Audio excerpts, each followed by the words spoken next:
네, 안녕하세요. 네, DGK 한국영화감독조합과 중구문화재단이 공동 주최하고 서울특별시 서울중구 CJ문화재단이 후원하는 2022년 충무로 영화제 감독주간, 감독이 감독에게 묻다 모럴센스 편, 모더레이터를 맡은 안상훈 감독입니다. 예, 반갑습니다. 네, 여기 계신 분은 누구시죠?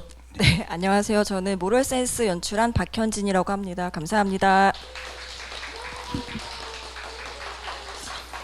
네, 모럴센스, 문제작, 화제작, 모럴센스 박현진 감독님 모시고 이야기 나눠보겠습니다. 이야기하기에 앞서 이렇게 여러분들 이렇게 궁금하신 거 있으면 그때그때 바로 그냥 질문을 하셔도 되고요. 그렇게 좀 이렇게 구분을 짓기보다는 조금 편하게 그렇게 좀 진행을 좀 해보고자 합니다. 그래서 여러분들도 혹시 이제 그때 이제 이렇게 궁금하신 점 있으면 이렇게 손을 들고 질문을 해주세요. 박현진 감독님을 잠깐 이제 소개를 해드리자면, 장편으로 이제 2022년 모럴센스 하셨고, 2015년 그 전에 이제 좋아해줘, 그리고 2007년 6년째 연애중 영화를 하셨고요. 자, 오늘 이제 얘기를 나눠볼 이 모럴센스, 제목 모럴센스, 제목에 대해서도 좀 궁금한 점들이 있는데 좀 또 이따가 여쭤보겠습니다. 개봉일 2022년 2월 11일, 장르 로맨스 멜로 코미디, 러닝타임 117분, 감독 박현진, 각본 박현진, 이다혜, 각색 연문경, 원작 네이버 웹툰의 겨울작가의 모럴센스였고요. 제작사 시아필름, 배급사 넷플릭스, 채널 넷플릭스, 이렇게 또 작품 정보가 이렇게 있습니다. 주연은 여러분들 아시는 그 서현, 정지우 역의 서현, 그리고 정지후 역의 이준영, 그 조연의 이엘 배우, 서현우 배우, 김한나 배우, 안성균 배우, 이석영 배우, 백현주 배우, 이현배 배우 등 분들이 이제 참여해 주셨고요. 우정 출연으로 이제 허정도, 전석찬 배우님, 특별 출연이 이제 김보라, 그리고 나레이션 특별 출연으로 이제 박기본 배우님이 또 같이 참여를 해주셨습니다. 자, 모럴센스 지금 시작을 해볼까요? 어떻게 이 작품을 만나고 하게 되셨는지 좀 궁금합니다. 처음에는 원작을 영화로 제안을 받았고요.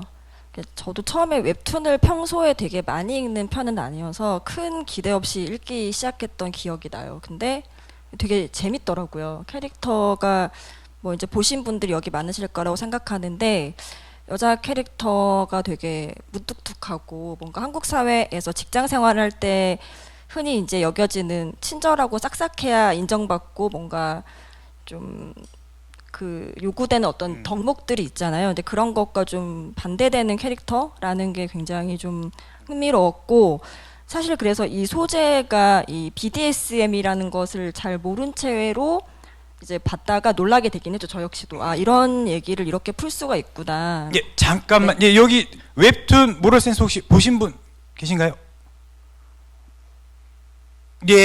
많은 분들이 또 웹툰 보셨고, 카메라 이쪽으로 안 가죠? 가나요? 아무튼 그리고 BDSM 얘기가 나왔는데, BDSM 그럼 잠깐 간단하게 좀 그 설명을 해주실 수 있을까요? 영화에 다 나왔잖아요. 제 영화에. 근데 또 이제 또 그러니까 BDSM 저희 영화에 제가 거의 교육 자료처럼 이제 딱 들어가는 컷들이 있는데, 이제 흔히 이제 SM이라고 많이 알려진 것들이 이제 가학 피학적 관계라면, 이제 디엣이라고 하는 관계는 좀 더 정신적인 구속 관계라고 이제 하더라고요. 그래서 그런 것들의 악자를 따서 만든 게 이제 BDSM이라고 그러니까 하고, 소위 좀 그런 그러니까 좀 독특한 취향이라고 여겨지는 것들의 어떤 총집합이라고 할 수 있겠죠. 그러니까 이제 본디지, 디서플린, 그리고 사디즘, 마조이즘, 이렇게 앞자를 따서 이제 BDSM 그렇게 얘기를 한다. 깜짝 놀라셨고요. 그걸 이제 네. 알게 되고, 예, 그리고 예, 어떻게 네, 또 그래서 하게 되셨는지. 예. 근데 또 제가 생각해 보니까 제가 그 세크리터리라는 영화를 예전에 굉장히 재밌게 봤었어요. 그거는 본격 SM 영화였는데 그냥 뭔가 그리고 제가 본격적으로 이게 뭐 엄청나게 야하고 그렇다면 좀 부담스러웠겠지만 이 정도의 오히려 그 선을 넘지 않으면서 사실 얘네들이 비정상적이라고 작가나 그 웹툰에서는 단정 짓지 않고 있지만 주변 사람들이 그렇게 바라보거든요. 그래서 그 비밀을 숨기려고 하고 그러다 보니 벌어지는 그런 코미디들 사이에서 좀 관계에 대한 질문을 할 수 있는 이야기로 만들 수 있겠다라고 생각이 들었는데 사실 이거는 하면서 제가 더 의미를 많이 부여한 거고 이제 꽂힌 거는 그 정지우라는 여자 캐릭터가 멋있다라는 게 가장 컸던 것 같아요. 그래서 이런 캐릭터로 만들면 조금은 그래도 시대에 뒤떨어지지 않은 로맨틱 코미디를 만들 수 있지 않을까라는 생각으로 이제 만들게 됐습니다. 네, 그러니까 이제 여성 주인공 캐릭터의 그런 어떤 매력이 이제 우선 이제 제일 그 원인이었고, 그 다음에 그러니까 이제 재밌는 게 이제 저도 이제 이 모럴 센스를 보면서 사실 이제 그 전에 이제 BDSM이라는 거를 다루면 사실 뭔가 좀 자극적이고 뭐 좀 이런 것들을 어떤 그 파헤치는 뭐 이렇게 뭐 현미경을 들이대는 내지는 이제 그런 식으로 이렇게 접근한 작품들이 많았다면 이 모럴 센스를 보면서 재밌는 거는 이 BDSM과 그리고 이 BDSM을 모르는 사람들 사이에서의 벌어지는 그런 어떤 그 뭐 오해나 편견과 어떤 그런 이야기들 이런 것들을 이제 다룬 부분이 되게 좀 되게 신선했고 또 되게 이제 재밌게 또 이제 보였거든요. 예. 그래서 이제 그 BDSM을 다루는 그걸 이제 좀 다른 식으로 다루는 이제 그 이전에 세크리터리나 이제 이런 영화는 다르게 이제 그런 부분에서 또 이제 차별점을 이제 하고 싶어서 이제 하셨다. 예. 그렇게 얘기를 하셨는데 예. 근데도 이렇게 예, 쉽지 않습니다. 이 소재. 예. 네, 맞죠. 쉽지 않죠. 예. 네. 그거를 그럼 어떻게 좀 나만의 방식으로 좀 다뤄보려고 했는지 그 부분을 좀 이제 감독님 본인의 얘기를 한번 좀 얘기를 해주시면 좋을 것 같습니다. 우선은 이제 웹툰이라는 원작이 있었기 때문에 이제 그걸 바탕으로 고민이 시작이 됐고요. 처음에는 저희도 조금 더 과감한 방향도 고민을 했던 시절이 있었던 것 같아요. 이왕 이런 소재를 가지고 왔으니까라고 했는데 그런 방향으로 가다 보니까 이 웹툰의 되게 중요한 설정이 이 남자 주인공은 본인이 성향인 걸 알지만 한 번도 용기 내서 고백하거나 실제로 그런 성향자랑 만나서 현실에서 그런 관계를 이뤄본 적은 없는 사람이고 이 지점이 좀 되게 중요하다 보니까 너무 과감하게 그 소위 수위라고 하는 기준으로 봤을 때 더 나갔을 경우에 이 얘기가 하려는 것에서 좀 벗어나게 되겠다는 생각이 들어서 그 기초적인 그 기본적인 설정은 바꾸지 않은 채로 다시 작업을 했고 그래서 이제 원작이 가장 큰 중심축이 되어줬던 것은 맞지만 이게 원작 보신 분들 알겠지만 원작이 굉장히 재밌지만 또 굉장히 길어요. 거의 16부작을 할 수 있을 만큼 드라마로 너무너무 에피소드가 많기 때문에 그거를 단지 줄여서는 영화화 할 수 없고 해서 저희는 다 보신 분은 영화랑 웹툰이랑 뭐 큰 범위 내에서는 그렇게까지 하려는 얘기가 다르지 않다고 느낄 수 있겠지만 저희는 좀 더 각을 잡아서 그 남녀 간의 권력 관계라는 걸 좀 더 키워드로 많이 고민을 했던 것 같아요.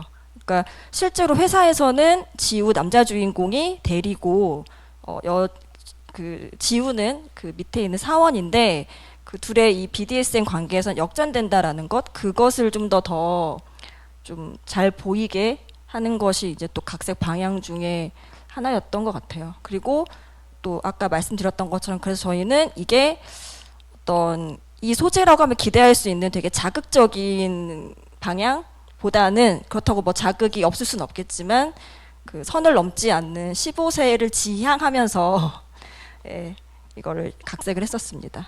네, 그러니까 아까 말씀하셨던 이제 BDSM을 다루고 있지만 정작 이 영화에서 BDSM을 제대로 하는 사람이 없다는 게 또 이제 이 이야기의 또 재미인 것 같거든요. 그러니까 이제 그 지후 이제 그 정지후도 정작 이 BDSM 성향을 알게 되면서 일반적인 그 연애 관계가 이제 깨진. 그래서 본격적인 BDSM을 해본 적이 없는 사람인 거예요. 예. 그런데 이제 그런 그 초보자들끼리 그 초보자와 완전 초보자와 또 전혀 이제 그 몰랐던 그 이제 사람과 이제 만나서 연애를 시작을 한다는 어떤 그 도구로서의 BDSM을 이렇게 다룬 게 아닐까 뭐 이제 이렇게 이제 보여졌었는데, 예. 그래서 제목이 모럴 센스인 건지 감독님은 이 제목 이제 원제가 물론 이제 모럴 센스이지만 감독님은 이 제목을 어떻게 생각을 하시고 접근을 하셨는지 이제 궁금합니다.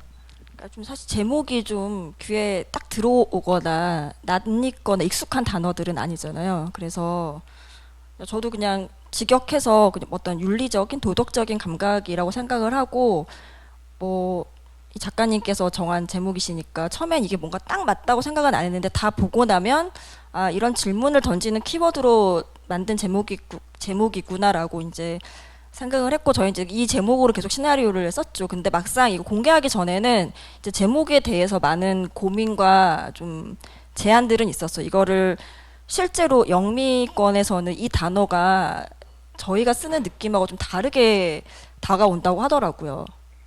어떤 식으로? 저도 좀 정확하게는 모르겠는데 훨씬 더 좀 딱딱하기도 하고 좀 종교적에 가깝나 뭐 아무튼 이렇게 일상적으로 쓰는 단어의 조합으로는 그렇게 익숙치 않은 거라고 하더라고요. 그래서 뭐 이러저러한 고민들이 많이 있었는데 그래서 영어 제목은 다른 제목이에요. 저희 영어 제목은 러브 앤 리시즈라고 모럴센스로 그대로 하진 않았지만 그냥 한국 내에서는 그래도 모럴센스가 저희가 너무 오래 이제 이 제목으로 작업을 하기도 했고 이걸 대체할 수 있는 좋은 제목이 정말 떠오르지가 않아서 이거를 가져갔는데 저는 그러니까 제가 그 실제 영미권에서 쓰는 그 어감은 잘 모르겠지만 그냥 한국에서 영어를 접한 우리의 입장에서는 이 영화와 이 제목이 저는 괜찮은 조합이라고 생각하고 있습니다. 네. 아까 그 영어 제목 좀 설명 좀 해주시겠어요? 아까 러브 앤 발음 리시즈라고 네. 그게 이제 여러 가지 뜻이 있는데 뭐 끈이라는 뜻도 있고 매듭 관계에 대한 어떤 은유적인 표현 이런 것들이 다 함축되어 있어서 그 제목이 제일 좋았던 것 같아요. 후보가 몇 개 있었는데 네. 사랑과 매듭. 네, 그렇죠. 예. 그런 사랑의 매듭. 예. 아, 예, 또 요 제목도 약간 좀 묘합니다. 예. 그 여배우 주인공 캐릭터가 그러니까 이제 그 웹툰의 이제 여주인공 캐릭터가 이제 매력이 있어서 그 선택을 하셨다 해서 그러면 그 이 주인공 서현 배우의 캐스팅 그 과정과 그 배우의 어떤 매력, 어떤 포인트, 어떤 부분을 포커싱을 해서 이제 이 매력을 부각시킬 것인지 어떤 식으로 접근하셨는지 그게 또 이제 궁금하네요. 캐스팅을 감독님도 아시겠지만 제일 어려운 부분 중에 하나잖아요. 저희가 시나리오 할 때는 또 시나리오가 제일 어렵지만 막상 캐스팅 할 때는 정말 또 언제 이게 정말 기약 없는 시간들이어서 뭐 과정을 제가 다 말로 할 수 없지만 네, 되게 어렵게 한 캐스팅이고요. 근데 제가 서현 배우 같은 경우는 그 전에 이미지들이 소녀시대 이제 막내 이미지가 있었고 배우 활동했을 때 제가 작품을 봤을 때 처음에는 좀 이렇게 성실하고 좀 사랑스러운 이미지가 더 많다고 생각했는데 좀 관심을 갖고 그 즈음에 있었던 드라마들을 좀 봤더니 좀 어둡거나 차가운 캐릭터도 또 의외로 잘 소화를 했던 드라마들이 있더라고요. 그래서 저희 영화랑도 그 이 여주인공 캐릭터가 되게 오랜 뭐 엄청나게 오래는 아니지만 어쨌든 사회생활을 꽤 한 여자이기 때문에 그 소녀시대 막내라고 하지만 되게 어릴 적부터 데뷔를 했고 일종의 그 연예계 생활도 사회생활이잖아요. 그래서 사회생활을 오래 한 직장 여성의 어떤 얼굴이 여기에도 서연에게도 있을 수 있겠다라는 생각이 들어서 충분히 잘 소화할 거라고 생각하고 작업을 시작을 했죠. 네. 근데 이 소녀시대 이 걸스 제네레이션 이 글로벌 스타인데 이 서연을 BDSM을 다루는 내용에 캐스팅한다. 이때 그럼 이 팬들의 어떤 그 응원이었을까요? 아니면 이렇게 반대였을까요? 뭐 이런 것도 좀 있었을 것 같고, 예, 그리고 이제 또 작품이 나오고 나서의 또 팬들의, 그러니까 이 팬들을 또 이게 좀 의식을 안 할 수가 없지 않습니까? 이 아이돌을 캐스팅한다는 거에 있어서. 예. 이제 그런데 뭐 배우도 시나리오를 우선 너무 재밌게 봤고 좋아했기 때문에 이런 또 본인도 새로운 도전을 하는 걸 되게 좋아해요. 그래서 하지 않았던 것을 하는 게 본인의 어떤 또 그 당시 저희랑 맞았던 그런 타이밍이었고 뭐 놀랐겠죠. 놀라시는 분들이 분명히 있었을 거라고 생각하지만 무슨 막 협박 편지를 보낸다는 거, 막 아니 감독이 막 요새 또 그런 건- 팬들이 또 그런 건 아니죠. K-팝이 요새 넓어지고 있기 때문에 예, K-팝 예, 팬들의 시선 수준을 그렇게 아, 낮게 예, 예. 보지 말아. 우리 서연이를 순수 서연이를 BDS면 웬 말이냐, 막 이러면서. 이제 30 넘었고 새로운 거 예. 많이 해야죠. 그래서 예. 근데 뭐 저희가 그렇다고 뭐 이거 여성 캐릭터를 대상화하거나 그렇지 않고 그런 기획 의도를 충분히 다 이해했기 때문에 뭐 팬들도 뭐 다 영화 보고 나서는 좋아하지 않았을까요?라고 생각해 봅니다. 네. 제가 막 그런 뭐 팬들의 반응을 정확하게는 모르지만 결과적으로 그 못 봤던 모습을 봤다라는 배우에 대한 좋은 평들은 많았기 때문에 네, 크게 예. 걱정하진 않았습니다. 그러니까 저도 이제 이 영화평 중에 또 인상에 남는 게 이제 처음에 소녀시대 서연을 봤다가 마지막에 여배우 서연을 봤다, 이런 또 이제 평이 또 이제 인상 깊은 평이 또 있었고, 예. 자, 그러면 이제 이 서연 이 정지우 역할 얘기를 했는데, 그럼 이제 우리 정지후 역할의 이준영 배우에 대해서 그럼 좀 간단하게 좀 얘기를 해볼까요? 자, 이준영 배우를 어떻게 캐스팅을 하게 됐고, 어떤 부분을 이렇게 살려보면 이제 이 정지후 캐릭터를 잘 표현을 할 수 있겠다, 뭐 이렇게 감독님으로서 어떤 부분 이렇게 보셨는지, 예, 궁금합니다. 이준영 배우 같은 경우는 제가 그 캐스팅할 때 이제 나이대별로 배우들을 많이 이제 찾아보잖아요. 근데 저희가 처음에 생각했던 나이대의 배우는 아니었어요. 아, 처음에는 좀 더 나이가 있는, 실제로 서연 배우보다 이준영 배우가 더 어리거든요. 그래서 그랬는데 이제 캐스팅이 쉽지 않아서 점점 풀을 넓히다 보니 눈에 들어왔던 배우였고, 그 즈음에 나왔던 드라마가 제발 그 남자 만나지 마요라는 그 로맨틱 드라마가 있었어요. 그래서 그 드라마 보고 괜찮다라고 생각을 했는데 검색하다 보니까 제가 이 친구의 데뷔작을 봤더라고요. 그 드라마가 부암동 복수자들이라는 드라마였는데 그때 꽤 제가 괜찮게 봤던 기억이 있어요. 근데 이게 동일 인물이라는 거 제가 이제 그 즈음에 알게 됐고, 아이돌 출신이라는 것도 사실 그때 알게 된 거죠. 아, 아이돌 네, 출신이요. 유키스 네. 멤버였어요. 지금은 활동을 안 하지만. 그래서 이제 근데 좀 나이가 좀 실제 어쨌든 뭐 모든 캐릭터가 나이가 실제랑 뭐 맞아야 되는 건 아니지만 우선은 만나봤죠. 그래서 만나보고 가능할지를 좀 판단을 해보자 싶어서 미팅을 하고 스타일링을 좀 바꾸고 살을 조금 찌우면 정지후로 만들 수 있겠다라는 생각이 들어서 하게 됐고, 무엇보다 이준영 배우도 이 시나리오를 되게 재밌게 읽었어요. 그게 좀 중요한 것 같아요. 이 이야기가 배우가 이거에 꽂히지 않으면 사실은 재밌게 할 수가 없는 시나리오잖아요. 근데 그때 처음 만났을 때도 시나리오에 대해서 어떻게 읽었는지 얘기하는 걸 들었을 때 진짜 재밌게 읽었다는 게 느껴졌고, 뭐 어떤 장면을 해보고 싶냐라고 했을 때 연기를, 저는 되게 의외였던 게 저희 도그 플레이싱 같은 거 되게 해보고 싶다고 하는 거예요. 그래서 이 친구다. 이런 장면을 해보고 싶다. 왜냐면 저는 그런 장면 때문에 캐스팅이 자꾸 안 된다고 생각하고 있었거든요. 이게 남자 배우들이 굉장히 좀 부담을 느끼는 장면 중에 하나였으리라 생각했거든요. 그러니까 도그 예, 여기 목에 줄을 차고 플레이를 하는 도그 플레이. 네. 예. 아, 그 장면을 한번 좀 표현을 해보고 싶었다. 아, 예. 근데 그 친구가 이렇게 그 이준영 배우가 그렇게 나이가 이렇게 어리고 이제 그래 아이돌 출신이었다는 게 또 몰랐는데 근데 이제 영화를 봤을 때는 되게 자연스럽게 그런 어떤 그 기업의 그 회사 이제 대리 역할을 너무 자연스럽게 했고, 또 그 맡은 역할을 또 너무 이렇게 잘 표현을 했길래, 예, 그래서 저는 좀 나이도 조금 이렇게 좀 있고 이제 그런 줄 알았는데 또 새로운 사실을 알게 됐습니다. 예. 그래서 그 둘의 케미가 되게 묘하게 딱 이렇게 재밌더라고요. 그리고 특히 또 이제 이준영 배우가 되게 멍멍미 네. 정말 이제 그게 있어서 캐스팅을 한 게 아닐까 뭐 되게 그런 생각도 들었습니다.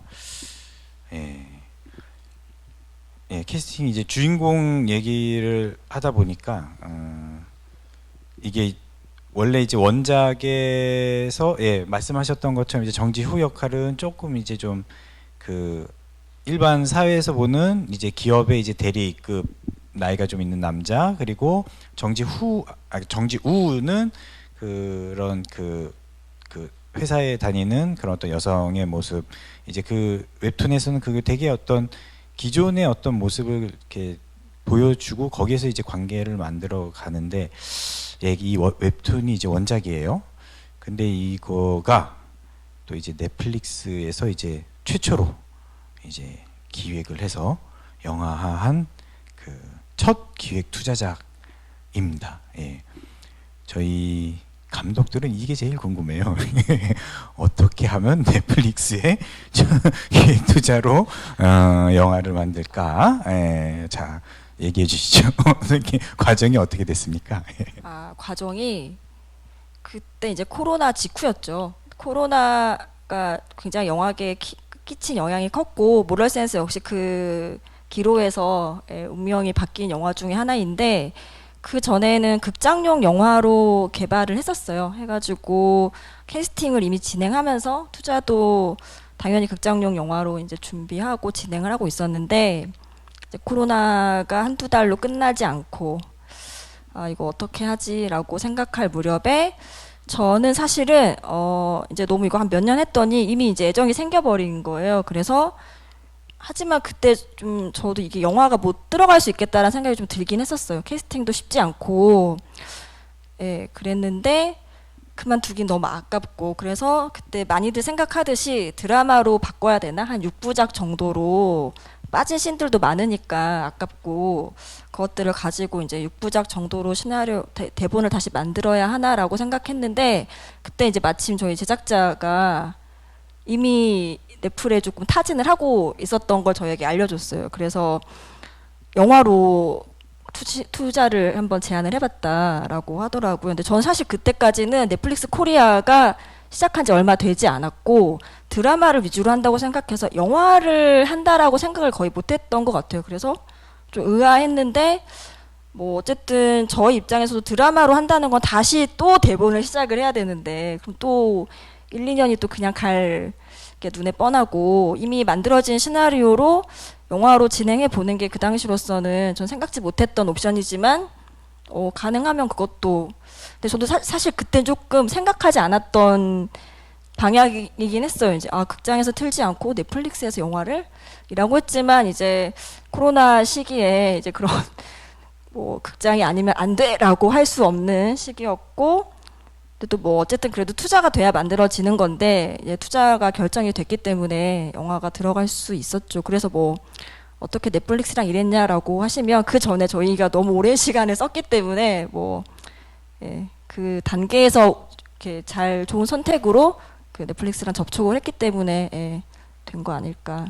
그러니까 이제 그 정범식 감독님의 카터와 감독님 이제 모럴센스 이 두 편이 이제 넷플릭스 첫 기획 투자작 영화로 이제 그 알려지면서 수많은 당시 영화 감독님들의 지시와 질투와 부러움의 대상이었던 걸로 이제 기억을 하고 있는데, 그래서 이제 넷플릭스에서 개봉을 했습니다. 네, 2월에 개봉했는데, 안 그래도 저희 지금 PD와 제작사 대표님도 와 계시는데, 저희끼리도 2월에 개봉했는데, 공개죠, 영화관이 아니니까. 이게 너무 까마득한 거예요. 근데 그게 올해였더라고요. 그래서 그런 생각하고 있었습니다. 2월에 그 공개를 했고, 감독님은 이제 극장 개봉의 경험과 이거의 차이를 잘 모르시니까 뭐 그게 그걸 거 생각하는데, 굉장히 다른 경험이었어요. 어떻게 다르죠?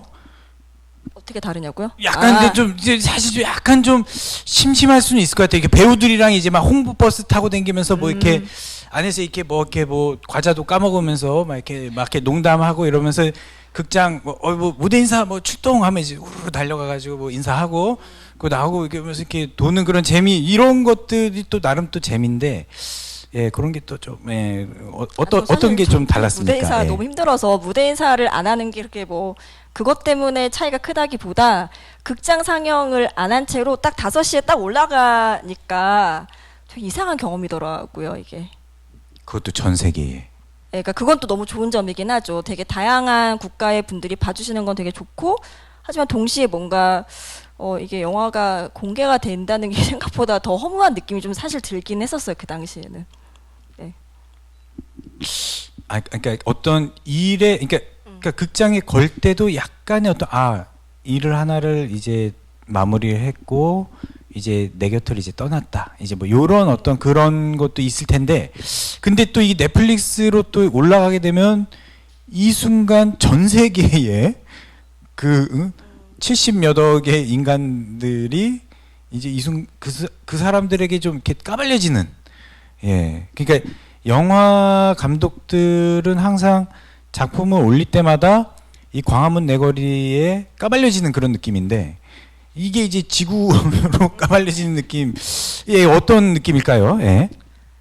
그렇죠. 근데 좀 영어라서 좀 타격이 덜한 것 같아요. 찾아보긴 찾아봤는데 영어로 쓴 리뷰도 근데 영어로 쓰여있는 리뷰는 뭐 좋은 건 좋은 대로 좋지만 좀 뭐 안 좋은 평도 그렇게 좀 타격이 덜하다 이런 느낌도 있었고 근데 좀 흥미로웠던 거는 영어로 영상 그런 리뷰가 요새 많이 올라오더라고요. 그래서 실제 성향자들이 올린 리뷰 이런 거 너무 이런 걸 받아본다는 거는 이제 이렇게 공개하기 때문에 가능한 일이구나라는 생각도 들었고 이제 제가 좀 영화랑 좀 달랐다고 하는 건 물론 영화도 극장 개봉하고 나면은 뭐 엄청나게 흥행이 되고 오래 걸리면 좀 덜하겠지만 생각보다 영화가 되게 빨리 내려오잖아요. 그러면 사실 극장 개봉도 굉장히 허무하고 한 몇 달 정도 좀 우울감이 사실 생기긴 하더라고요. 그런데 뭐 그래도 뭔가 DVD를 만든다거나 뭔가 물건이 하나 저한테 생기잖아요. 이게 물성을 갖추는 것이 딱 주어지는 거랑 이게 또 그냥 어딘가에 올려져 있다고 생각하니까 뭐 좋고 나쁘고가 아니라 굉장히 다른 거구나라는 걸 확실히 느꼈고 근데 또 말씀하신 것처럼 영화는 이제 1-2달 지나면 거의 상영하는 데가 사라지는데 이제 계속 올라와 있거든요. 영화가 아직도 그런 거는 또 예, 제가 사실 영화를 처음 만들 때 이런 날이 올 거라고 생각을 못했죠. 그래서 참 예, 계속 5년도 내다볼 수 없는 시기였고 그런 시기에 저도 이 영화를 만들게 돼서 예, 여러 가지 생각들을 좀 했던 것 같아요. 이게 약간 정말 이제 비슷한 듯 이렇게 또 좀 결이 다른 어떤 그런 새로운 경험을 하셨겠다는 그런 느낌이 드네요. 아까 그 성향자라는 표현을 쓰더라고요. 이제 그쪽 분들이 그 성향자분들의 리뷰 어떤 게 좀 이렇게 좀 인상적인 리뷰가 있었는지 좀 다 영어여가지고 뭐 인상적인 내용을 제가 그대로 기억할 만큼 뭐 잘 이해를 못했지만. 뭐 오히려 그분들 입장에서는 대표적으로 언급되는 영화가 이제 그레이 50가지 그림자인데 그것보다 이게 더 남녀 관계를 다룬 거에 있어서는 그러니까 디액 관계를 다루는 거에 있어서는 뭐 더 공감이 갔다라는 평도 있었고 왜 생각보다 더 많이 맥락들을 이해를 하고 본 리뷰들이 있어서 예, 재미있게 봤습니다. 그러니까 뭐 저도 뭐 잘은 모르지만 그 BDSM이 그러니까 이제 특히 이제 영화 같은 경우는 좀 이렇게 극적으로 이렇게 좀 이렇게 과장하는 좀 그런 것들이 좀 들어가게 마련이잖아요. 그러니까 물론 그렇게 하드하게 이제 하시는 분도 있겠지만 근데 정말 그냥 일반적인 그런 그 연인들이 약간의 이벤트나 좀 그런 어떤 유희로서 이렇게 또 접하는 분들도 있으리라 그런 생각이 들더라고요. 특히 이 모럴 센스를 보고 나서 이제 드는 생각이 그러니까 그 전에서 너무 이 BDSM에 대해서 너무 이렇게 좀 되게 하드하고 좀 이렇게 좀 한쪽으로 좀 이렇게 좀 많이 간 이런 쪽으로 인식을 좀 이렇게 좀 열어야 되겠다 이런 생각이 들었거든요. 그러니까 예전에 그 구성애 선생님께서 예 방송에 나왔습니다. 이게 공중파 방송에서 저 공중파에서 본 거예요. 예. 공중파에서 어쨌든 그 성에 대한 어떤 교육을 하시는데 그런 이렇게 너무 그런 어떤 그 행위 중심이 아니라 되게 좀 건강한 어떤 관계에 있어서의 어떤 그런 유희성이라던가 그런 어떤 그러니까 논인다는 표현을 쓰셨거든요. 이렇게 서로의 몸을 가지고 이제 논인다라는 표현을 쓰셨는데, 그러니까 이제 그런 그 관계를 되게 좀 그 좋게 이제 설명을 하고 얘기를 해주셨던 게 이제 기억이 났어요. 그래서 이 모럴 센스를 보면서, 그래서 그렇게 좀 생각을 좀 열어보게 되는 계기를 준 그런 작품이 아닌가. 또 이제 그렇게 이제 생각이 모럴 들었습니다. 센스 얘기하다가 구성애 선생님 얘기를 여기서 들을 줄 예. 모르시는 분도 있을 것 같아요. 이분 여기 계시는 분들 중에. 예. 구성애 선생님이라고 뭐 이렇게 좀 세대가 조금 이렇게 그 MZ 세대들은 요것도 안 한다 그러더라고요. 죄송합니다. 그 MZ 세대들이 좀 모를 수 있는데 어쨌든 굉장히 유명하신 그런 어떤 그 성교육 그 선생님이십니다. 이제 그래서 지금까지도 계속 이제 왕성한 활동을 하고 계시는데 좀 얘기가 좀 샜는데 이렇게 좀 그래서 재밌게 이제 작업을 하셨던 것 같은데, 그러면 기억에 남는 좀 어떤 촬영 에피소드, 그러니까 재밌었던 그 에피소드가 좀 많았을 것 같아요. 이제 이 좀 상황이 이게 역할극이다 보니까 또 이렇게 배우들도 이렇게 하다가 또 자기들도 뭐 이렇게 좀 빵 터지기도 했을 것 같고, 좀 그 기억에 남는 에피소드 좀 몇 가지만 좀 얘기해 주시겠어요? 기억에 남는 에피소드. 근데 이게 감독님도 순세 씨도 해보셔서 아시겠지만 막상 되게 이 액션을 맞추는 게 쉽지가 않아요. 그래서 리허설을 저희가 굉장히 많이 했어요. 플레이 장면이 있는 날은 전날 무조건 회차를 비우고 동작 리허설을 다 했었고, 뭐 재미있었다라고 하면 저희가 그 사무실에서 그 벨트로 때리는 그 플레이를 하지만 정작 몸에 맞진 않지만 그러고 나서 사무실에 밖으로 나와서 욕하는 장면이 있어요.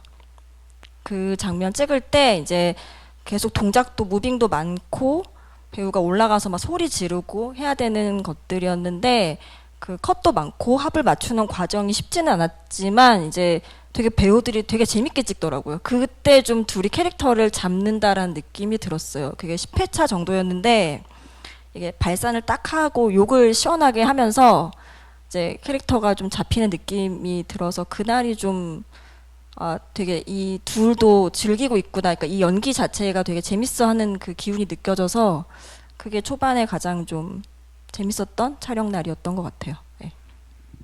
그러니까 그 장면이 어떤 이 둘의 어떤 관계에서의 그 어떤 정점이었던 그런 느낌이 드는데, 그때 되게 고생하셨겠다라는 이제 생각은 들었는데 또 이제 재밌게 찍었다고 또 얘기를 해주시네요.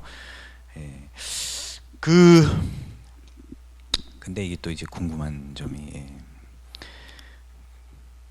이렇게 가서 이제 플레이를 하는데 또 옆집에서도 또 플레이를 하잖아요. 그러니까 이 모텔 씬에서 옆방이죠. 네네. 소리에 왜 그렇게 민감하게 반응을 했는지. 옆방에 나는 소리에 왜 민감하게 반응했냐? 예. 왜 그런다고 생각하셨어요, 보시면서? 그러니까 이게 좀 다양한 사운드가 이렇게 나올 수가 있는 공간인데, 거기에 이렇게 너무 이렇게 약간 적대적으로 이렇게 좀 이렇게 그 반응을 한다거나 할까? 그게 그러니까 이제 그 플레이에 좀 집중을 한다기보다 이렇게 좀 그러니까 이들이 이제 아까도 말씀드렸지만 초보자다 보니까 이 지후 입장에서는 되게 귀중한 첫 번째 플레이인데 그 자기 주인님인 지우가 굉장히 당황하잖아요. 당황하는데 사람 말은 하지 말라고 했고 하다 보니까 이제 그리고 이 캐릭터가 이제 좀 급발진하는 캐릭터예요. 그래가지고 이제 본인 딴에는 주인님이 이제 당황하는 것을 사람의 말을 하지 않고 이제 표현하다 보니까 거기까지 간 건데 이제 감독님이 그렇게 보셨다고 하니 잘 의도대로 전달이 안 됐나 봅니다. 이거 되게 저희는 예. 그러니까 이게 개 짖는 소리 나지 말게 해라. 그 약간 그 짤 있잖아요. 그 유명한 거. 그거를 쓰려고 하신 건가 이제 뭐 그런 게 이제 궁금해서. 사실 근데 그런 것도 있었죠. 그 결국은 저희가 이제 뒷부분에 잘린 대사 중에 하나인데 이제 모텔 직원이 와가지고 뭐라고 해요. 그러면 왜 개소리는 안 되고 그런 식으로 이제 대받아치는 장면이 있었고 뭔가 좀 더 의도가 있었는데 저는 그게 좀 빠지더라도 이 자체로 저희는 좀 이 코미디가 가능한 상황이라고 생각하고 이제 구성한 장면이긴 한데 좀 그 장면에서 많은 분들이 놀라기도 하고 예. 그런 분들이 많이 있었던 것은 맞는 것 같아요. 그 장면이 좀 당황스럽다는 이야기를 듣기도 했었어요. 예.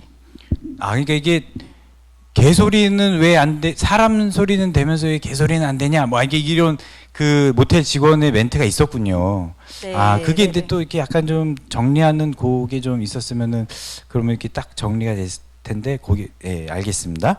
예. 근데 그 장면이 웹툰에도 웹툰에 있는 장면이에요. 그 장면은. 네. 훨씬 길게 나오고. 예. 그 감독님께서는 그러니까 이제 그런 어떤 그 웹툰 원작이라는 부분에 대해서 그러니까 어떤 부분을 그래도 이제 웹툰과는 좀 차별을 어떤 부분에서 이렇게 좀 더 영화적으로 뭔가 이렇게 웹툰과는 차별을 하고 싶었는지 어떤 부분을 고민을 하셨는지 그러니까 사실은 요즘 이제 웹툰 원작이 좀 많이 있고 그리고 저도 이제 개인적으로는 그 웹툰 단편 이제 그걸 이제 프로젝트를 이제 하긴 했었는데 그러니까 어떤 부분에서 그런 웹툰 이 매체가 이제 다른 이 부분에서 그 차별점을 이제 고민을 하셨는지 그게 또 이제 궁금합니다. 사실은 그 시나리오 거의 후반에 쓸 때부터는 웹툰은 거의 안 봤어요. 왜냐하면 이미지들이 오히려 방해가 될 수도 있고 해보셔서 아시겠지만 또 막상 달라요. 되게 구성하는 방향도 다르고 해서 뭐 일부러 차별화를 하겠다라는 건 사실 없었고 이미 시나리오의 발단 이후부터는 거의 에피소드 몇 개 정도를 가져왔지만 뭐 시나리오 자체가 다른 방향으로 흘러갔기 때문에 뭐 꼭 차별화돼야겠다라거나 꼭 이대로 찍어야겠다라는 건 없었는데 놓치지 말아야겠다라고 이제 다들 얘기했던 거는 그 정지우가 그 정지후의 등을 밟는 장면이 있어요. 그 웹툰에서 되게 여왕 같다고 느끼는 그 나레이션과 함께 그려진 컷이 있는데 그 장면은 좀 시그니처 장면이어서 그 그림 컷을 그대로 가져오겠다기보다 그런 이미지는 잘 잊지 말아야겠다라고 해둔 거 말고는 그냥 저희 영화만의 톤으로 애초에 다 고민을 해서 시작을 했습니다. 네. 그러니까 이제 웹툰도 보고 이제 영화도 보고 하면서 이제 드는 생각이 이제 어떤 게 있었냐면 그러니까 이게 웹툰이 이제 그림이고 이제 만화다 보니까 약간 좀 과장되는 게 그러니까 이제 만화적인 과장. 그래서 그냥 쉽게 말씀을 드리자면, 그러니까 이 웹툰은 그냥 15세잖아요. 15세인데, 그러니까 이 굉장히 이제 민감한 소재이지만 그림이기 때문에 또 이렇게 유쾌하게 또 이렇게 웃기게 재밌게 이제 넘어가는 부분들이 있는데 이게 또 사람이 직접 나와서 이제 실사화돼서 이제 보여주다 보니까 그런 부분은 또 조금 좀 다르게 좀 느껴지게 될 수밖에 없겠더라고요. 그래서 결국은 어떻게 그 등급이 어떻게 됐죠? 저희가 19세였죠. 이거에 대해서 좀 얘기를 해도 되나요? 예, 뭐 이제 그러니까 뭐 그런 제가 부분에 얘기한다고 대해서, 뭐 그냥 얘기하는 것뿐이죠. 뭐 이미 19세였는데 19세로 나가고 있는데 저희는 정말 예상을 못했어요, 사실은. 근데 어떤 분들은 어떻게 BDSM을 영화로 찍으면서 15세를 기대했냐라고 하시는 분들도 있는데 저희는 시나리오도 그렇고 굉장히 사실은 어떤 로맨스 영화보다 더 야한 장면이 없는 영화라고 생각이 들어서 물론 어떠한 자극적인 요소를 저희도 극적으로 연출한 부분은 분명히 있지만 이제 그래서 15세가 나올 거라고 생각을 하고 있었는데 이제 19세가 나와서 조금 다 같이 당황했고 마케팅도 사실은 굉장히 고민이 되는 이제 지점이었죠. 19세로 알려지는 순간 사람들이 기대하는 게 굉장히 높아지잖아요.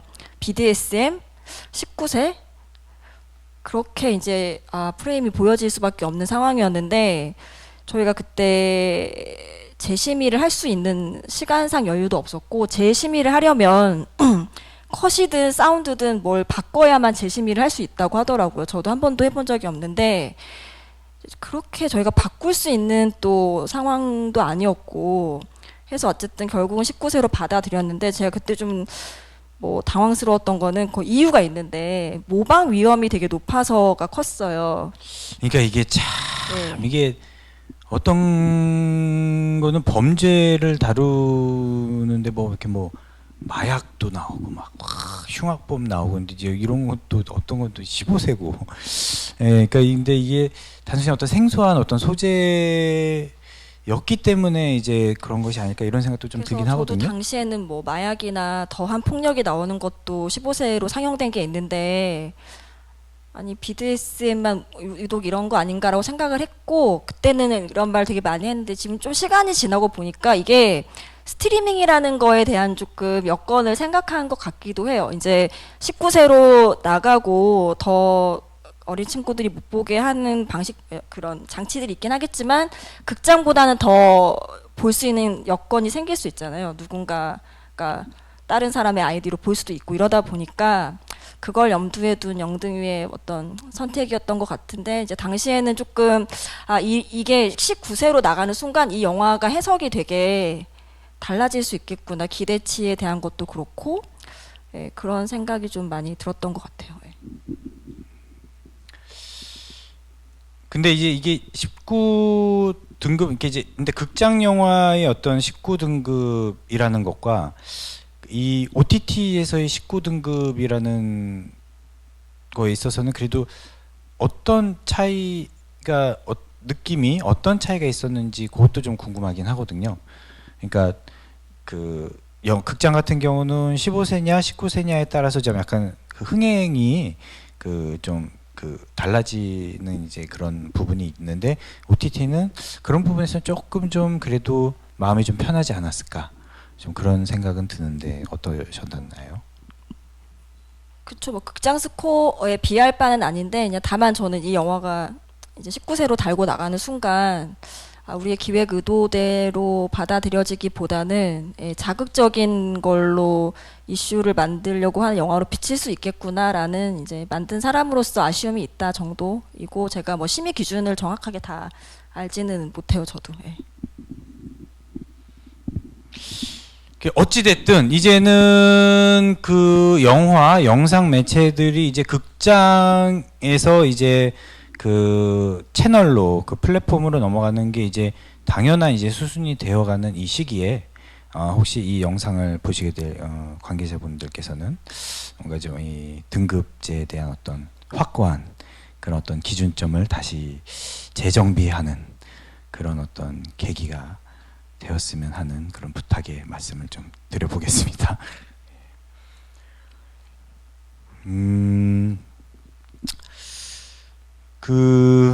그러면 이제 감독님께서 어쨌든 이 BDSM 이제 성향이라는 것을 이제 좀 이렇게 다루셨는데 감독님이 생각하시는 이 성향은 무엇일까요? 그게 무슨 말이죠? 그러니까 이제 그러니까 우리네 이제 뭐 이게 뭐 이런 얘기 뭐 누구나가 다 있을 수 있는 뭐 누구나 감출 수 있는 뭐 이렇게 뭐 이제 이런 어떤 그런 부분에서 그러니까 어떤 인간의 뭐 우리 감독도 이제 흔히 얘기하는 어떤 인간의 본성에 대한 어떤 부분을 다루는 쪽에서의 이 BDSM 감독님은 어떻게 바라보고 계신지가 궁금합니다. 제가 잘 질문을 이해를 못해가지고 그러니까 이 성향이 누구나에게 있다라고 생각하느냐 이런 질문. 뭐 이제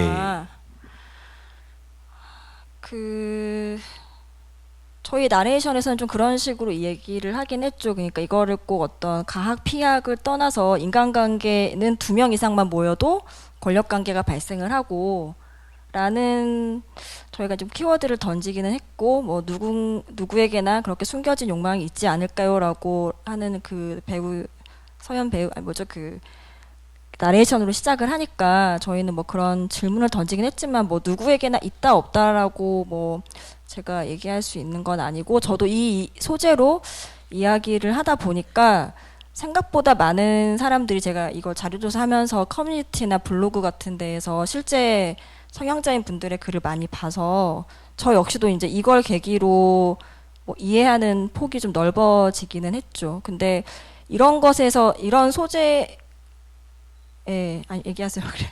그 정도입니다. 예. 네, 그러니까 이제 SM은 사실은 조금 많이들 알고 있고, 그리고 좀 이제 많은 좀 자극적인 부분이 있는데, 저는 이 BD, 이 본디지 디서플린 요 부분은 이렇게 보니까 어떤 좀 그런 그 약간 정신적인 어떤 지배와 피지배까지도 좀 관념이 좀 확장된다, 뭐 좀 이런 얘기가 있더라고요.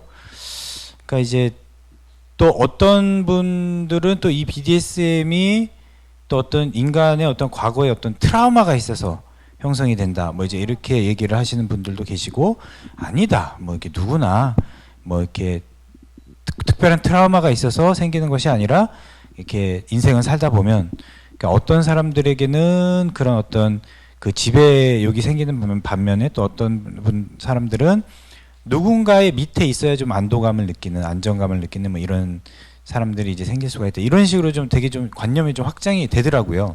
맞아요. 딱 제가 공부한 부분들도 이런 정도였던 것 같아요. 예. 예, 어떻게 좀 지금 같이 자리하고 계신 분들 동의를 하고 계신지 좀 궁금합니다. 예, 그 어떻게 그 질문을 받는 시간을 좀 한번 가져볼까요? 그러면요. 자, 우리 이 모럴 센스와 이 박현진 감독님께 궁금한 점이 있으신 분 있으시면 손을 들고 예, 질문을 해주시기 바랍니다. 아, 카메라는 뒤에서 찍기 때문에 예, 여러분들의 얼굴을 찍나요? 예, 얼굴은 찍지 않습니다. 예, 뒷모습만 찍기 때문에 예, 편하게 예, 질문해 주시고 예, 이야기 같이 나눠보는 시간 좀 가졌으면 하는데요.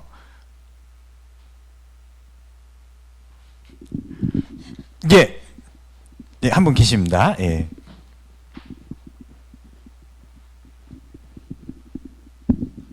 저 감독님께 두 가지 질문 드리고 싶은데, 하나는 모럴센스에 관련된 건데, 그 아까 이제 커뮤니티나 블로그 같은 것도 많이 보셨다고 하셨는데, 그거 외에도 뭔가 성향이라든지 이런 것들을 잘 이해하시기 위해서 더 많은 리서치가 있으셨을 것 같은데, 또 어떤 작업이 있었는지 좀 궁금하고요.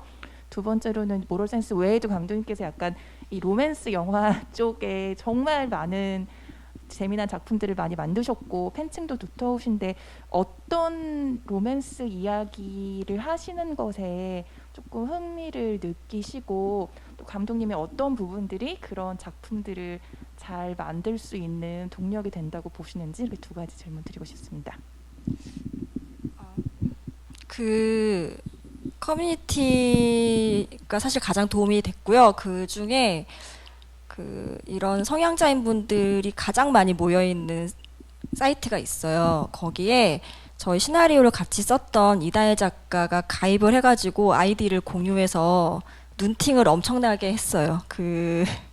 예. 왜냐면 그리고 그 글을 볼 수 있는 게시판의 공개 범위가 정해져 있어요. 근데 거기에도 계급이 있더라고요. 뭐 농노부터 시작해서 올라가야 되거든요. 이렇게 기사까지 올라가나? 그래가지고 이게 사이트가 뭐뭐뭐 왕국으로 끝나는 사이트여서, 아무튼 글을 몇 개를 써야 이제 어떤 게시판까지 볼 수 있고, 그래서 이제 그 권리를 권한을 봉건 사회군요. 예. 예, 그거를 최대한 그 등급까지 가가지고 거기에서 정말 많은 글을 봤던 것 같아요. 그래서 실제 정지후 캐릭터 중에 뭐 지후의 나레이션 같은 경우는 거기서 보는 글이 굉장히 많이 도움이 됐고, 저는 사실은 지후를 이해하는 건 그렇게 어렵지가 않았거든요. 근데 정지후가 좀 되게 관념적으로 다가왔는데, 거기 올려주신 분들 글을 보고 되게 많이 와닿았어요. 그리고 그분들이 거기서 파트너를 찾기도 하지만 실제 저희 그 웹툰 원작에도 있고 영화에도 있듯이 번개를 했을 때 위험한 인물들의 블랙리스트를 나누기도 하고 이분들끼리 모여서 봉사활동을 가기도 하고 왜냐하면 다 거기서 어떤 파트너만 찾는 게 아니라 이런 성향을 가까운 사람에게도 말할 수 없기 때문에 동병상련의 수다를 떨고 싶은 거예요. 그래서 뭐 강남역 직장인들 모임 이런 게 있어요. 그러면 비슷한 성향자들이 그렇게 모여가지고 자기들이 최근에 겪었던 일들을 나누면서 그냥 사는 얘기도 하고 뭐 이런 것들의 정모 후기 이런 거 보면서 그냥 저희가 항상 이런 낯선 소재를 다룰 때 굉장히 대상화하기 쉬운데 그냥 강남역에 지나가는 누군가에게 이런 일이 있을 수 있겠구나라고 제가 이렇게 생각하게 된 그런 많은 도움이 됐던 곳이었습니다. 예, 그러니까 이제 이 BDSM이라고 해서 꼭 이렇게 어떤 그런 좀 섹슈얼 릴레이션십 같은 또 이런 게 아니라 정말 어떤 그냥 유희이고 어떤 취미이고 어떤 삶의 한 부분이고 그것도 이제 또 이렇게 뭐 예를 들자면 또 이제 또 그런 그 옷을 이렇게 좀 그 다른 성의 옷을 입는 걸 이렇게 좋아하는 뭐 그런 그 성향자들이 있는 것처럼 그런 어떤 부분이 아닐까 좀 이런 생각이 또 들었거든요. 그러니까 예. 그런 모임에서 꼭 항상 그런 어떤 그 성적인 어떤 관계를 찾는 건 아닌 거잖아요. 그런데 제가 이제 저희 영화는 이런 부분이 필요해서 그런 분들 글을 많이 참고했지만 실제로는 성적인 부분이 되게 중요한 취향이기도 해요. 그래서 저희가 영화에 나오는 뭐 이렇게 밟는 플레이 같은 것들의 후기 사진이 막 올라와 있는데 굉장히 놀라운 그 폭력적인 그런 흔적들이 많이 남아 있는 이미지들도 있기는 해요. 그래서 뭐 저희가 이거를 꼭 그렇게 막 뭐 크게 다르지 않아요라고 너무 또 얘기하는 것도 실제 성향자 분들의 또 현실과는 또 저희가 너무 좁혀서 얘기할 수 있기 때문에 제가 그걸 다 안다고 말할 수 없고 그런 글들 중에 저희 영화에 참고가 되는 부분들이 굉장히 많았다 정도로만 저는 얘기할 수 있을 것 같아요. 그러니까 어쨌든 그 생각하는 것보다 이제 스펙트럼이 굉장히 좀 다양하겠다는 네. 생각은 들어요. 예. 그래서 같이 뭐 봉사 활동도 하고 또 그냥 가볍게 그냥 정모도 하고. 예. 그 아까 그리고 박현진 감독님 또 이렇게 또 작품 얘기하셔가지고 이렇게 아까 이제 필모 보면서 예. 2017년작 예. 주워온 고양이 남자라는 작품이 있고 그 전에 2014년에 출중한 여자라는 또 이 작품이 있어요. 그래서 이 두 작품이 이미 모럴 센스를 이제 마음에 두고 이렇게 계셨던 어떤 그 연작의 개념이 아닐까. 그런 어떤 이 모럴 센스, 이 박현진 감독님의 인생의 역작이 아닐까. 뭐 이런 생각이 드는데 어떻게 예. 주워온 고양이 남자는 공개된 게 아닌데 제목 때문에 그렇게 생각하시는 그렇죠. 거예요? 예. 여기는 주워온 강아지 남자인데 주워온 예. 고양이 어떤 남자와 작품인가요? 출중한 여자의 왜 만남인 만남이다. 거죠? 그러니까 예. 너무 지금 갖다 붙이시는 느낌이지만 제가 예. 예, 잘 간단히- 살펴보겠습니다. 예, 네. 간단하게 설명해 주세요. 주워온 고양이 남자는 어떤 아이고, 내용인가요? 공개 안 한 것까지 또 얘기를 하자니 민망한데 저 약간 아픈 손가락 중에 하나예요. 이게 중국 투자돼서 만들었던 드라마인데 말하려니까 되게 민망하네요. 고양이가 사람으로 변한다는 설정을 가지고 와서 중국에 그런 설화? 민화 같은 게 전설뭐, 예. 있대요. 그래서 어떤 여자가 고양이를 주워와요. 근데 이 고양이가 주인이 나간 사이에 사람으로 변해요. 그러니까 이제 우렁각시의 어떤 약간 그렇죠. 남자 예, 버전 그러면서 같은 그 여자 주인공이 액션 스턴트맨인데 그 현장에 이 고양이 남자가 사람일 때는 액션 코치라고 해야 되나? 지도하는 사람인 거예요.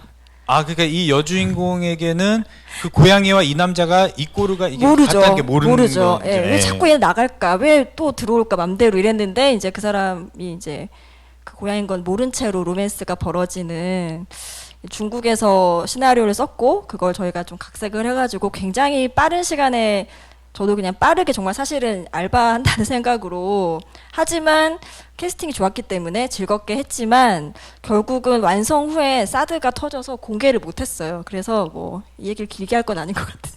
예, 그러니까 이게 어쨌든 이것도 이제 로맨틱 코미디. 그렇죠. 완전 이거 판타지 로맨틱 코미디죠. 예. 네.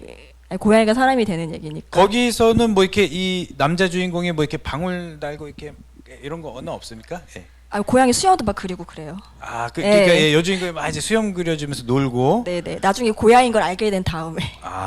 예. 약간 또 일맥상통하는 또 이제 그런 부분이 있네요. 예.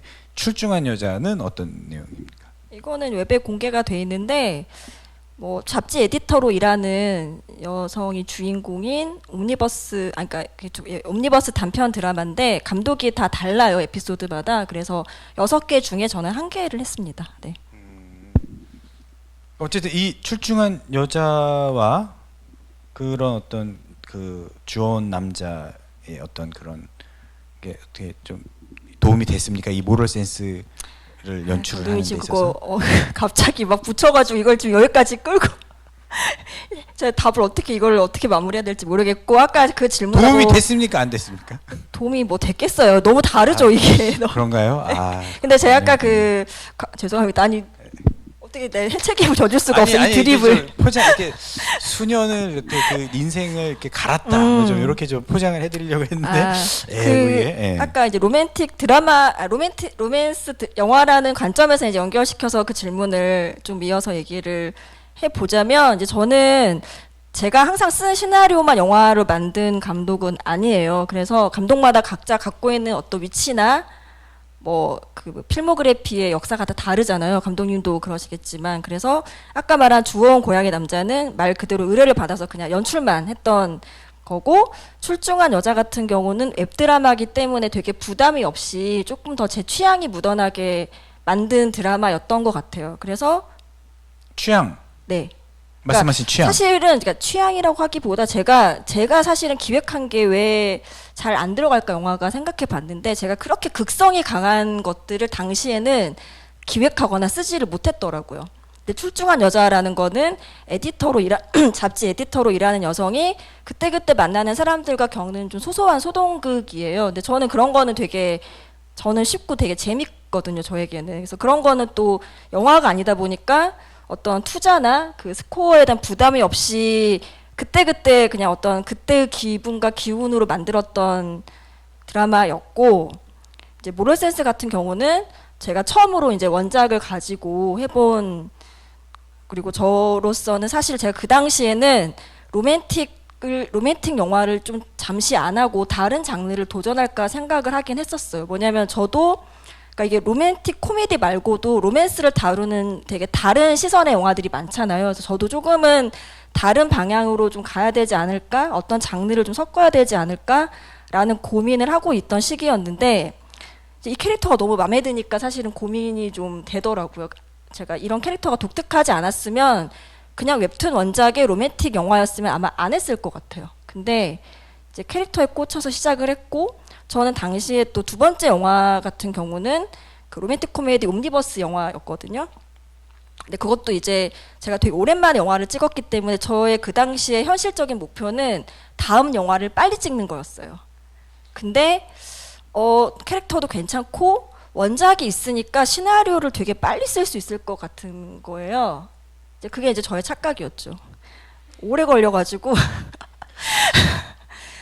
쉽게 가려고 하면 안 됐는데 그러니까 제 선택에 대한 걸 말씀드린 거예요. 그래서 저 여전히 그런데 그래서 이걸로 제가 이걸로 이 모럴센스로 내 로맨틱 코미디에 여기서 진짜 한번 야심을 가지고 정말 한번 새롭게 뭔가를 도전해 보자라는 마음으로 시작했던 작품인 것은 맞아요. 그리고 제가 지금 준비하고 있는 시리즈도 로맨스이긴 한데 이제 그거는 좀 미스테리가 가미된 거예요. 그래서 앞으로는 좀 더 다른 장르를 좀 접목시키는 것에 대한 고민이 많고 저도 이제 나이가 들다 보니까 조금 더 제 나이와 가까운 사람들이 나오는 사랑 얘기에 좀 관심이 가요. 그래서 뭐 굳이 말한다면은 로맨스가 시작되는 것보다 뭐 이혼하면서 시작되는 이야기라든가 뭐 이런 이야기가 좀 더 관심이 가기는 합니다. 지금은. 네. 그러니까 지금 이제 말씀하신 거 이렇게 쭉 들으니까 감독님은 이 남녀 관계 특히 이 로맨스 있는 부분에 있어서는 굉장히 많은 관계를 다루셨구나 이런 생각이 딱 들더라고요. 그러니까 거의 없을 것 같아요. 왜냐? 이 좋아해줘는 옴니버스거든요. 거기에 엄청나게 많은 관계들이 나와요. 그 감정들을 다 다뤘고 6년째 연애 중 마찬가지고 앞에 얘기했던 그 웹드라마들도 그렇고 거기에 이제는 BDSM을 로맨틱의 소재로까지 쓰셨단 말이에요. 이거 굉장히 어떤 그것도 장인의 그 풍모가 이제 느껴지기 시작을 했습니다. 예. 그렇게까지는 아니고요. 예, 어려운 것 같아요. 근데 사실은 저도 제가 막 아직까지 제 그런 야심에 다 채워질 만큼 정말 이 정도면 로맨스 영화로 정말 길이 회자될 영화를 만들었는지에 대한 사실 자신감이 있지는 않은데 이 로맨스 영화가 만들기 진짜 어렵다는 건 전 알아요. 이거를 해본 사람은 다들 공감하는데 뭐 당연히 어렵지 않은 장르는 없겠지만 사람 간의 이야기만으로 영화적인 120분의 그 재미를 긴장을 끌고 가기가 너무 어려운 게 사실 로맨스에 대한 사람들이 인식이나 어떤 기대가 있잖아요. 그러니까 결국은 뻔하다는 얘기를 듣기 가장 쉬운 장르가 로맨스가 아닌가라는 생각이 들기는 해요. 예. 예, 그러니까 그런 수많은 뻔한 로맨스 영화들이 굉장히 많이 있고 이제 뭐 두고두고 회자되는 그 로맨스 영화들도 사실은 좀 약간 뻔한 그런 부분들이 있는데 그런 부분에서 이제 감독님 굉장히 어떤 또 다른 궤를 걷고 계시구나 이런 생각이 듭니다. 감독님 어떻게 그렇게 로맨스를 계속 하시게 되는 이유는 무엇인가요? 아까 말씀드렸지만 제가 로맨스가 아주 없진 않지만 그냥 여자 주인공의 일상성이 더 드러나는 시나리오를 쓴 적도 있는데 그런 것들은 그렇게 대중적인 라는 평을 못 듣고 기획 단계나 좀 작업하다가 엎어진 게 되게 많아요. 이제 그러다 보니까 저는 어쨌든 이게 직업인데 놀 수가 없기 때문에 또 제안 온 것 중에 이거는 나라면 이런 이야기를 쓰진 못하지만 내가 만들 수는 있는 조금 더 대중적인 플롯이 들어오면 이제 현실적인 고민을 하는 거죠. 여기에 나의 어떤 것들을 녹여서 만들어도 의미가 있겠다라고 판단이 되면 이제 연출을 결정을 하는 거죠. 그래서 제가 아까 말씀드렸지만 계속 자기가 쓰고 모든 씬에 다 자기 인장이 찍히는 영화를 만드는 감독도 있지만 저는 그 경계에 있는 직업 영화 감독이다라는 저의 포지션을 가지고 이제 일을 하고 있죠. 인장이 찍힐 것 같아요. 이게 나중에 이제 박현진 로맨스 그 초대전 뭐 해가지고 뭐 쭉 이렇게 막 여러 편의 영화들이 이렇게 걸릴 것 같다는 이제 그런 생각이 듭니다. 예. 또 뭐 궁금한 거 있으신 분 계실까요? 그러니까 뭐 영화 이제 모럴센스 부분이 아니더라도 또 우리 또 활동 왕성히 하고 계신 이제 박현진 감독님께 또 이제 궁금한 게 있으면 그 영화 외적인 부분 뭐 이제 그런 것도 이제 가능하니까 예. 편하게 질문해 주시기 바랍니다.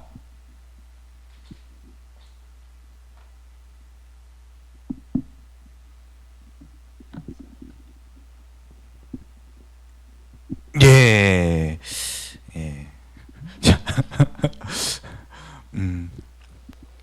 그러면 이제 감독님 차기작은 어떤 거를 염두를 해두고 계십니까? 네, 영화를 너무 하고 싶지만 차기작은 드라마를 준비 중입니다. 예. 아까 잠깐 말씀드렸지만 그 미스테리 로맨스 새 여자가 주인공인 드라마라서 이제 아무래도 드라마는 로맨스가 있긴 한데 이 새 여자가 일하는 이야기가 되게 많을 것 같아요. 일하면서 그 벌어지는 일들이 굉장히 많아서 그 주인공들 나이대가 30대 중반이에요.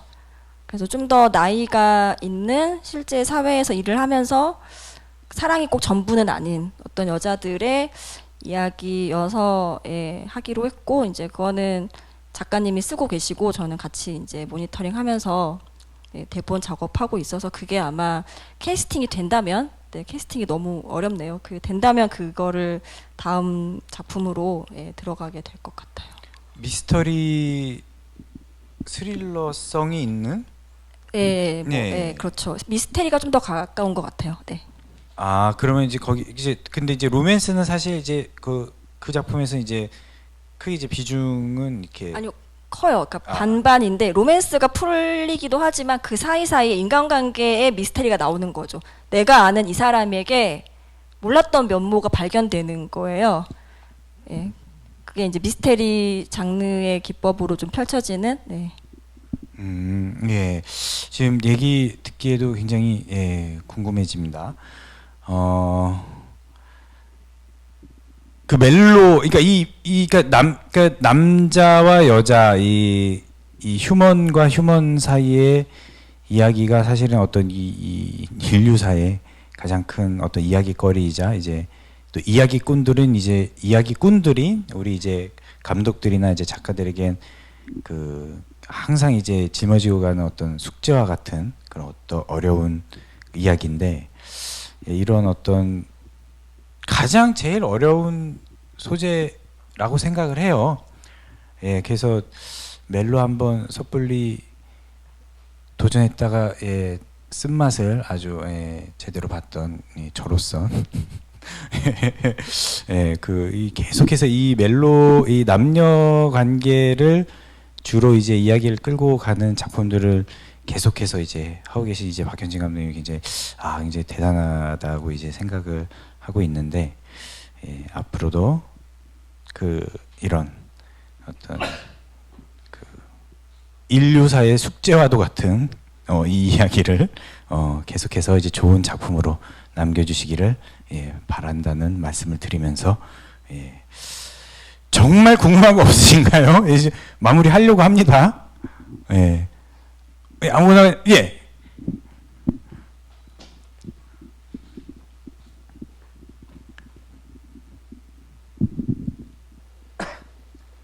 네, 존경하는 박현진 감독님, 안상원 감독님의 이야기를 잘 듣고 있습니다. 너무 좋은 시간이고요. 저는 박현진 감독님이 말씀하셨던 것 중에 이제 그 장르가 이제 섞이는 뭐 그런 거에 대한 욕심이나 이제 연출관 이 부분이 되게 재밌기도 하고 기대가 되는 부분이었는데요. 감독님께서는 이게 되게 어려운 저는 소재라고 생각을 하거든요. 이 어려운 소재를, 불편할 수 있는 소재를 굉장히 편하고 재미있게 만들었다는 게 되게 놀랍기도 하고, 그런데 그 어려운 소재를 접근하실 때 질문이 잠깐 있긴 했지만 어떤 관찰이나 뭐 이런 거 말고 이 소재에 대해서 좀 더 어떤 적극적인 체험이라든지 뭐 이런 식의 연출자로서 캐릭터나 상황에 대한 어떤 욕심이 그래도 있지 않으셨을까? 좀 더 그 캐릭터를 알고 상황에 대한 이런 궁금증이나 연출에 대한 욕심이 있지 않으셨을까? 뭐 이런 생각도 들고요. 그리고 멜로라는 소재나 이 이야기를 계속 하고 계시는데 그런 부분들을 뭐 과거에서 좀 그 정서나 이런 걸 찾으시는지, 아니면은 미래적인 어떤 판타지적인 부분들에 더 기대하는 게 있으신지, 아니면 뭐 오히려 현재 있으실 수도 있다라는 생각 들고요. 영화적인 소재를 발굴하는 과정에 대해서 좀 듣고 싶습니다. 그리고 안상원 감독님께도 질문을 하나 드리면은, 그러니까 안상원 감독님은 제가 알기로는 어떤 소재를 되게 장르적으로 되게 이렇게 확실하고 정확하게 이렇게 짚으시는 감독님이라고 생각을 하는데요. 저는 그러니까 이 소재를 만약에 안상원 감독님께서 이렇게 뭔가 욕심이 나진 않으셨는지, 그리고 안상원 감독님께서는 뭐 이렇게 좀 이렇게 수위를 장르적으로 좀 세게 가는 걸 좋아하시는 것 같아가지고, 그러니까 개인적인 어떤 이 작품의 아쉬운 느낌, 뭐 욕심, 뭐 이런 거에서 좀 궁금합니다. 네. 먼저. 그러게요. 제가 체험을 했었어야 되는데 못해서 좀 노력이 부족했다라는 생각이 들고, 근데 저도 이제 리허설 같은 거 할 때 그 도구들을 다 사용을 해봤어요. 도구들을 사용을 해보고, 뭐 저희 촬영 감독도 그렇고 저희도 실제로 그 느낌을 체험은 필요해서 뭐 저희 뭐 플레이 뭐 묶는 거라든가 밟는 거라든가 그런 느낌이 어떨지를 이제 리허설을 하면서는 해봤던 것 같아요. 그래서 약간 에피소드라면 저도 그렇고 저희가 이런 도구들을 많이 검색하다 보니까 인스타그램에 들어가면 자꾸 그런 쇼핑몰이 떠요 이제.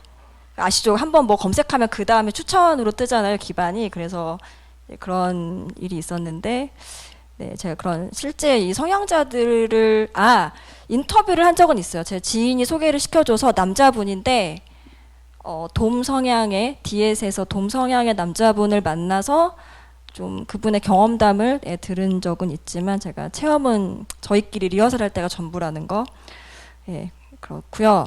그 소재에 대한 그 질문을 얘기를 하면 저도 요새 진짜 좀 고민이 많은데, 그러니까 저는 현대극밖에 해본 적이 없어요 아직까지는. 그런데 지금 예전에 했던 것도 있고 지금 좀 더 고민 중인 것 중에 하나가 그 일제시대 배경. 이건 사실 많은 감독들이 꼭 해보고 싶은 시대 중에 하나인데, 일제시대 배경으로 좀 여자들이 좀 두드러지는 캐릭터의 이야기를 해보고 싶어서 저도 이제 그 시대를 좀 더 찾고 있는데, 그 동시에 또 요즘에 또 SF도 굉장히 많이 도전을 하게 됐잖아요. 한국 영화가. 그 전에는 되게 불모지로 여겨졌는데 지금 준수한 영화들이 나오다 보니까 저도 또 사실 그런 꿈이 생기더라고요. 근데 저는 또 SF를 한다고 하더라도 결국은 인간관계를 놓고 또 고민을 하게 돼서, 그 결론적으로 저는 뭐 그 어떤, 근데 이제 현대극 로맨스라는 게 TV 드라마와 경쟁을 해야 되고, 저 그게 너무 명백하게 지금 다가오는 부담이어서 자꾸 다른 시대나 다른 공간으로 저도 이야기를 가져가게 되기는 해요. 하지만 그런 시대로 갔을 때에도 현재 관객, 현재 시청자에게 동시대성이 좀 만족되는 이야기를 만들어야겠죠. 그 두 가지가 저에게는 조금 지금은 가장 큰 고민인 것 같아요. 네. 안상원 감독님이 대답하시면 되겠습니다. 아니 근데 이게 모더레이터가 질문 받는 거는 아니지 않나 싶은데, 이래가지고 이렇게 저를 이렇게 모더레이터를 시키잖아 이런 생각도 들기는 합니다. 그러니까 BDSM을 어떻게 다루었겠느냐 만약에 이제 한다면 뭐 이렇게 근데 이제 기존에 나왔던 이제 아까 뭐 세크리터리라는 뭐 작품, 그리고 또 그 우리나라에서는 장선호 감독님이 거짓말이라는 영화가 또 있었고요. 그리고 또 대표적인 게 또 뭐가 있을까요? 뭐 또 뭐 그레이 50. 그레이 뭐 등등. 예, 그 사실 어떤 좀 이렇게 직접적으로 BDSM을 그냥 이렇게 다가가려고 했다면 그러면 되게 그럼 수위가 이제 세지겠죠. 그게 어떤 자극적이고 이제 이런 소재이긴 한데, 근데 만약에 이제 모럴센스 웹툰을 봤다면 생각이 그러면 완전히 와르르 좀 바뀔 거라는 생각이 들어요. 그래서 저도 그 웹툰 작가님도 참 대단하시고, 그리고 그걸 또 이제 영화화 하신 이제 박현진 감독도 대단하시다는 생각이 드는 게, 기존에 가지고 있었던 그런 고정관념이나 어떤 그런 시각을 완전히 다르게 바라보는구나, 볼 수 있구나라는 그런 거를 보여주셔가지고, 그래서 만약에 저라도 만약에 이제 웹툰을 만약에 봤다면 그러면 좀 생각이 좀 달라지겠죠. 예. 그리고 이제 기존에 좀 세게 그 다루었던 작품들에서 어떤 차별점을 가져갈 수 있을까라고 고민을 할 텐데, 그때 이제 웹툰이 만약에 보여진다면 그게 어떤 해결점이 되었겠다라는 이제 생각이 드네요. 예. 예. 그러니까 어쨌든 이런 소재를 굉장히 다양하게 표현한 작품들이 나온다는 게 저는 그 부분에서는 되게 박수를 보내고 싶은 이제 그런 심정입니다. 예. 뭐 정말 이제 질문이 없으시다면, 그러면 마무리 멘트를 하고 이제 마치도록 하겠습니다. 어느덧 마무리를 해야 할 시간이 왔는데요. 모럴 센스에 대해 박현진 감독님께서 들려주신 이야기가 영화관을 찾아주신 관객분들께, 그리고 넷플릭스 이 OTT 채널을 찾아주신 그 관객분들께 영화에 대한 이해를 높이고 예술적 영감을 자극하는 계기가 되었을 것이라고 이제 생각합니다. 함께 해주신 박현진 감독님 감사드리고요. 네, 수고하셨습니다. 오늘 진행된 감감무슨 유튜브에 업로드될 예정입니다. 예, 그러니까 이후에도 또 궁금하시면 또 이제 찾아봐 주시고 또 주변에도 또 많이 또 얘기를 해주셔서 좀 이렇게 볼만할 것이다라고 좀 얘기를 해주시면 예, 감사할 것 같고요.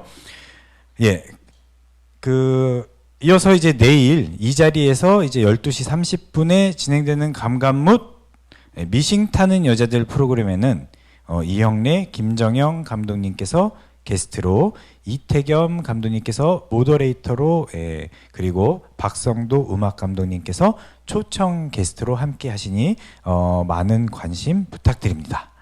예, 그럼 이것으로 2020년 충무로영화제 감독주간 감독이 감독에게 묻다 모럴 센스 마무리하도록 하겠습니다. 예, 감사합니다. 감사합니다.